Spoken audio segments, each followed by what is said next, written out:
Welcome back, ladies, gentlemen, and NBs, and thank you for tuning back into St. Andrew TV, a cure for your Monday blues.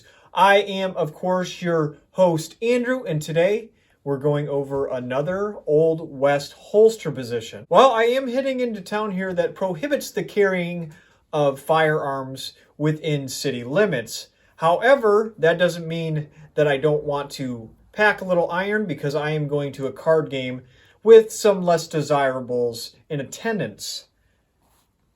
I have the shoulder holster, so let's get into it. No one on the corner has swagger like us. Hit me on my burner prepaid wireless. We pack and deliver like UPS trucks. Already gone to hell, just pumping that gas. All I wanna do is and sing and take your money. All I wanna do is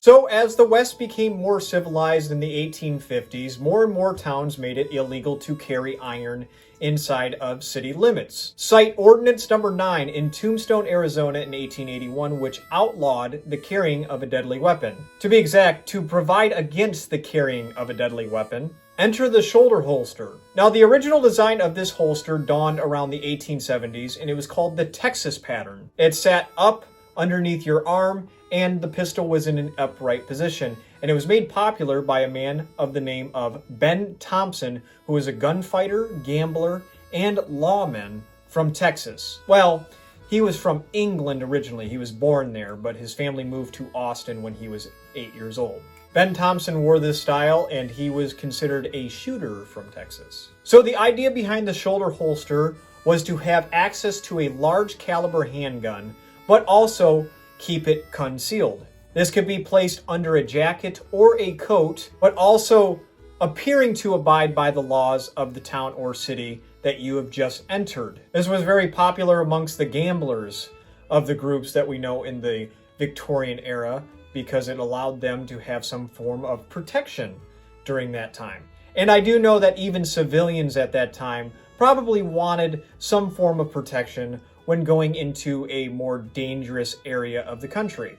Now, when it comes to drawing from the shoulder holster position, the original one sat like this. You can see that not only is it kind of a clunky process to reach up and grab the grip of your gun, but you have to clear a lot of room before you can get it into a firing position. That is until the 1890s, where they developed the skeleton or clip spring design, which would actually allow you to grab the grip of the gun and pull outright, not upward, and a clip would release and you would have an easier and faster draw style. It was more natural for the arm. Now, the one I am wearing now isn't historically accurate per se, because I actually found very little, if any, evidence to suggest that this was around during the time. You may notice that this style looks eerily similar to the one that Val Kilmer's Doc Holliday wore in Tombstone, yet I can't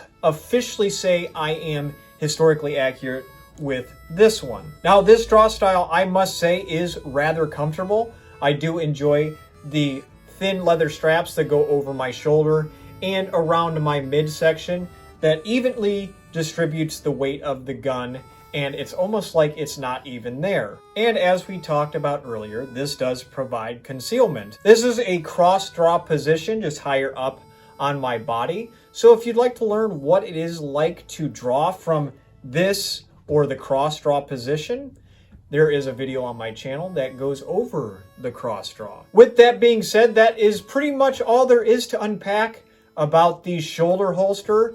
And we conclude yet another installment of Old West holster positions. I appreciate everybody getting this far into the video. Please leave a like if you've enjoyed today's video, or leave me a comment telling me what I should do next. Thank you to everyone who has subscribed as of late. Your support does not go unnoticed. But if you come across this video and you've yet to hit that subscribe button, think about doing so, because you're a daisy if you do.